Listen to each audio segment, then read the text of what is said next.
Pan de Vida Diario, una palabra de aliento para comenzar el día de la mano de Dios.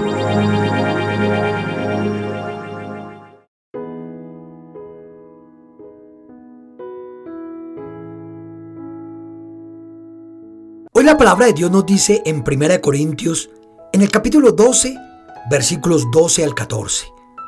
Porque así como el cuerpo es uno y tiene muchos miembros, pero todos los miembros del cuerpo, siendo muchos, son un solo cuerpo, así también Cristo. Porque por un solo espíritu fuimos todos bautizados en un cuerpo, sean judíos o griegos, sean esclavos o libres, y a todos se nos dio a beber de un mismo espíritu. Además, el cuerpo no es un solo miembro, sino muchos. Los cristianos tenemos dos compromisos: amar a Dios y amar al prójimo. Jesús dijo: amarás al Señor tu Dios con todo tu corazón y con toda tu alma y con toda tu mente. Este es el primer y grande mandamiento. Y el segundo es semejante: amarás a tu prójimo como a ti mismo. Y una manera de amar a nuestro prójimo es sirviendo. Dependiendo de tus dones, de tus talentos, capacidades, de tu llamado, podrás determinar dónde servir y cómo hacerlo. Un lugar bastante apropiado para hacerlo es en nuestra iglesia local. El día que tomaste la decisión de recibir a Cristo como tu Salvador personal, comenzaste a formar parte de su iglesia, el cuerpo de creyentes en todo el mundo que están unidos a Él por medio de la fe. Y desde ese día decidiste, de acuerdo con la voluntad de Dios, a ser parte de un grupo local y autónomo de creyentes.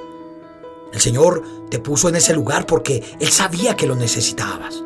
El apóstol Pablo le escribió a los corintios diciéndoles: mas ahora Dios ha colocado los miembros, cada uno de ellos en el cuerpo como Él quiso. De tal modo que fue Dios quien te colocó allí, para que en ese lugar puedas crecer espiritualmente. Tú eres importante para tu iglesia local. Y Pablo hace una comparación de la iglesia con el cuerpo humano. Es decir, un organismo que está unido por diferentes órganos que coexisten y colaboran para ayudarse mutuamente para su crecimiento. Cristo es la cabeza del cuerpo y nosotros, su iglesia, somos el cuerpo de Cristo. Pero ahora en Cristo Jesús, vosotros, dice Pablo, que en otro tiempo estabais lejos, habéis sido hechos cercanos por la sangre de Cristo. Es decir que tanto tú que estás en México, o como tú que estás en Chile, o en Argentina, o en Perú, o Colombia, o cualquier otro país, por la fe en Cristo venimos a ser parte del cuerpo de Cristo. La iglesia es mucho más que una comunidad. Es un cuerpo interdependiente, con miembros que fueron creados por Dios para funcionar en comunión unos con otros. Somos un grupo diverso, con diferentes dones, con diferentes talentos, para servir al Señor en unidad y no hacerlo de manera individual. Y esas diversidades deben ser aprovechadas al máximo, porque al unirlas, cada persona estará contribuyendo de una manera especial al propósito de Dios. Una iglesia que funciona en unidad, con todos sus dones, talentos, personalidades, capacidades, enfocados hacia los objetivos del reino de Dios, es una imagen hermosa a los ojos del Señor. El cristianismo no es una religión de espectadores. El cuerpo de Cristo funciona mejor y de manera más hermosa cuando todos los miembros deciden servir a Dios y servirse unos a los otros según sus capacidades. Así como dice Pablo, para que no haya desaveniencia en el cuerpo, sino que los miembros todos se preocupen los unos por los otros. Pregúntate hoy, ¿qué estoy haciendo para que la iglesia sea edificada? Si tú has creído en Jesucristo, tienes la responsabilidad y el mandato de poner a disposición tus dones y talentos al servicio del Señor.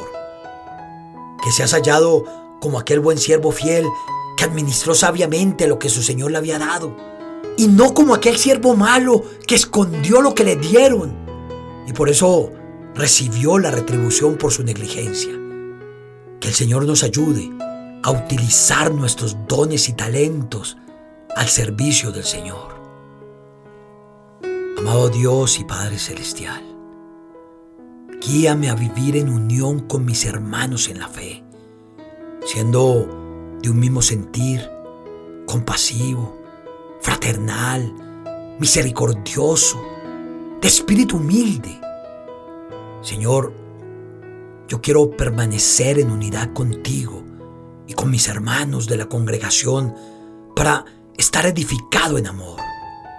Yo te lo pido en el poderoso nombre de tu Hijo amado Jesús. Amén y amén.